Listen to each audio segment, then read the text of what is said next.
नहीं कर पाऊंगी इतना बड़ा काम। कमाल है,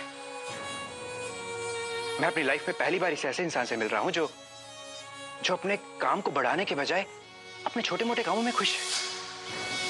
क्योंकि मैं नहीं चाहती कि मेरी बहू काम करे बस। अम्बा जी, लेकिन मैं चाहता हूँ कि मोना अपना काम करे, चाहे मुझे कितनी भी परेशानी हो, मैं मोना का साथ हमेशा दूंगा। क्या हुआ मोना, ऐसे क्यों बैठी? तबीयत तो ठीक है ना तुम्हारी? हाँ, तबीयत तो ठीक है, पर मेरे दिमाग ने काम करना बंद कर दिया है भाई, सोच सोच के। मोना, तुम इतना टेंशन मत लो। अब ना मैं बिल्कुल भी टेंशन नहीं लूंगी भाई को। मैं अपने छोटे मोटे काम में ही खुश हूँ। अब मैंने ना ये बड़ा शड़ा काम नहीं करना है भाई को।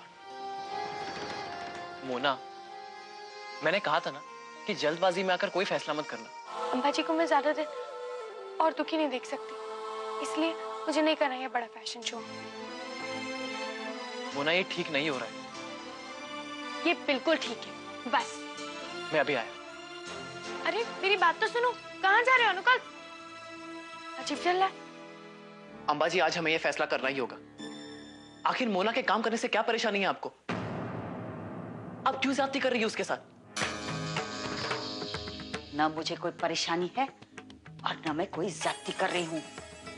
मैं मोना को फिर से काम करने को कभी नहीं कहूंगी, क्योंकि उसके काम से घर में परेशानी होती है। काम की वजह से वो घर में ध्यान नहीं दे पाती।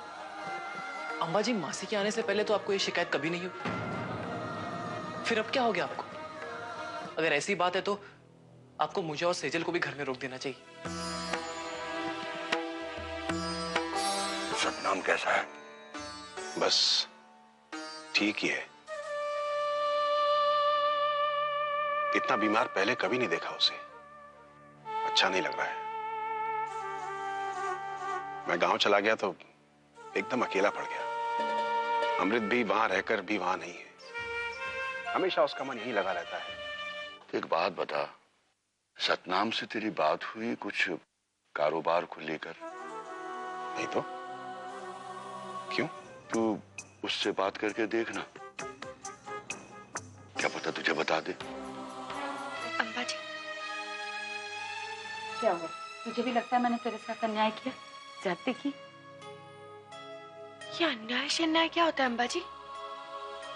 फिर अब्बा, मैं तो हैरान हूँ ये सोच के कि आप तो ऐसी नहीं थी, आप तो कभी ऐसी बातें नहीं करती थी। आपको क्या हो गया अम्बा जी, क्या कहने लगे आप? मुझे क्या हो गया? देख, मुझे जो सही लगा मैंने किया।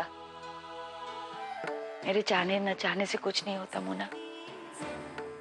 जिंदगी में अपने दुख सभी को खुद ही उठाने पड़ते हैं। ये कर्ज होता है अपने कर्मों का,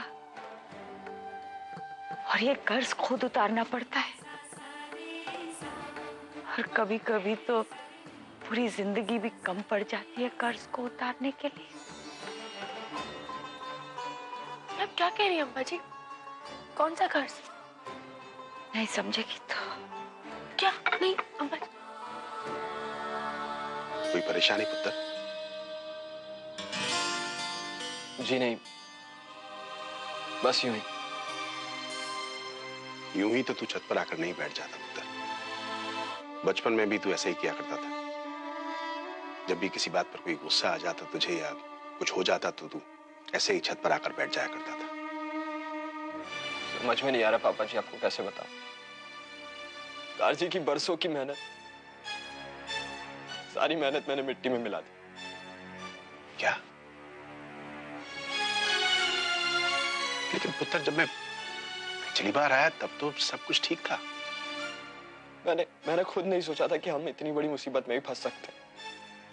हम हमेशा रिटेलर से पैसे लेकर होलसेलर को देकर उससे माल मंगाते थे। इस बार भी मैंने वैसे ही किया, लेकिन होलसेलर की नीयत बदल गई और वो सारा एडवांस लेके गायब हो गया। क्या?